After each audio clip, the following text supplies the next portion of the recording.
And joining us now to discuss is Michele Schneider, Managing Partner at MarketGauge. Welcome to the show, Michele. So taking a look at Bitcoin, slightly up today, but is Bitcoin undervalued or can it go lower? Well, of course, anything can go lower. I mean, we're in a speculative market, and of course, volume is going to be key.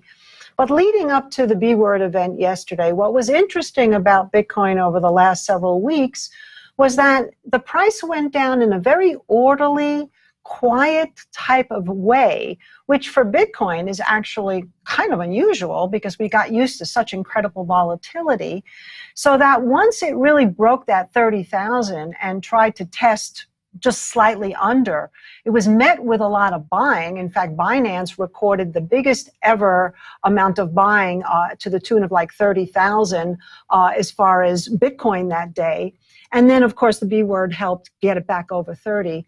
So, yeah, I would say that just on the base of the volatility and the amount of institutional interest and the whole idea of what happened, you know, how institutions can embrace Bitcoin and the B word yesterday, it does definitely appear undervalued.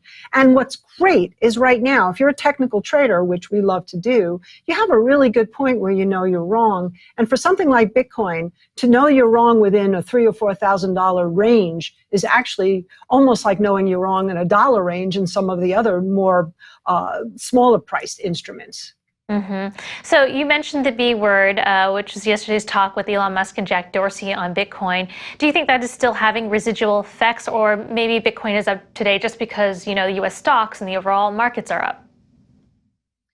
Well, again, there can be a correlation, although we have seen the opposite where the markets are going up and Bitcoin's going down. Clearly, in the last rally up until Monday's big decline in the market, Bitcoin was continuing to go down. So I don't know if that relationship is necessarily right now making any kind of impact on the price. So I would say yes, the B word is definitely having an impact because people are just digesting what was said. And if you listen to some of the buzzwords that came out of it, particularly from Elon Musk, I'm not a seller, I don't dump, I pump, I haven't sold any of my coins. You know, of course, Cathie Wood and her incredible looking at it as a disruptor going forward. And I love Dorsey's comment about world peace, that he hopes it brings world peace, even equipped with the tie-dye shirt, for those of us old enough to remember what that means. Yeah, I think that it's still having a very positive impact here. And again, technically, 30,000 held. That's key. Mm-hmm. Well, you know, you mentioned the stock markets. Are you in the camp that believes that Bitcoin is totally uncorrelated with the stock markets? And along those lines, you know, when Bitcoin plunged below 3,000, other top performing stocks like Tesla also plunged. What do you make of that correlation? Well, it's a really great question, Christina, because I have actually created something called the economic modern family, which really consists of the traditional instruments one would think that gauges the U.S. economy, like small caps and retail and transportation. And several years ago, even before all of this, I added crypto as part of the character. And we have really been trying to find exactly how crypto relates, not just to the overall market, but to the U.S. economy. And I think that relationship is still relatively unclear, but what I do know for sure is that there is a relationship.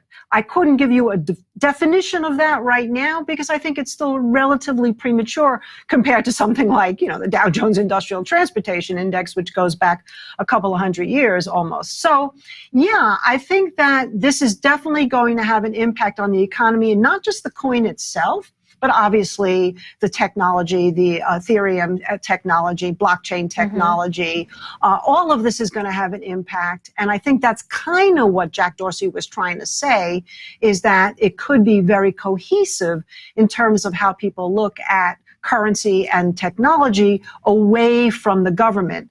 To pretty much what Musk had said. Some people, Michele, think that Bitcoin operates on its own. It's its own asset class, and that's the reason why to invest into it to hedge your risk. But JPMorgan CEO Jamie Dimon has called Bitcoin a fraud, which has evolved over time. You know, now he's saying it's not his cup of tea and that he's not a supporter. But what's interesting is that now JPM is the first major bank to allow their retail wealth management clients invest in GBTC. Would love to hear your thoughts on that. Well, yeah, I mean, I try not to take too seriously the words of most people who have a lot to gain or lose as a result of what they say. And Jamie Dimon has also been talking about retiring in general. So maybe he wants this to be his swan song, that he's going to turn out to be right. I don't know. All I know is this. Whatever he says, what you just said is definitely more relevant in that they're allowing their high net worth clients to buy it.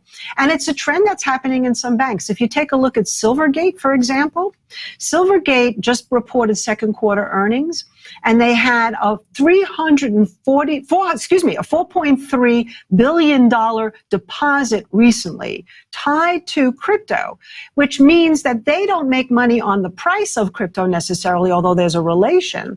They make money on the volume of the transaction, and they just recorded this huge transaction on top of what we just talked about with Binance. So fraud or not, I see more and more legitimacy every single day as other things come out, whether it's something like Barclay in sports saying that he's buying Bitcoin, or it's PayPal increasing its exposure, or Michael Saylor, or whatever. I think the biggest thing is going to be the mining and the environmental concern that Elon Musk brought up, because to me, if they can resolve that, I think that would really send this all flying. And he mentioned nuclear energy. That'll be interesting to see what happens going forward with that.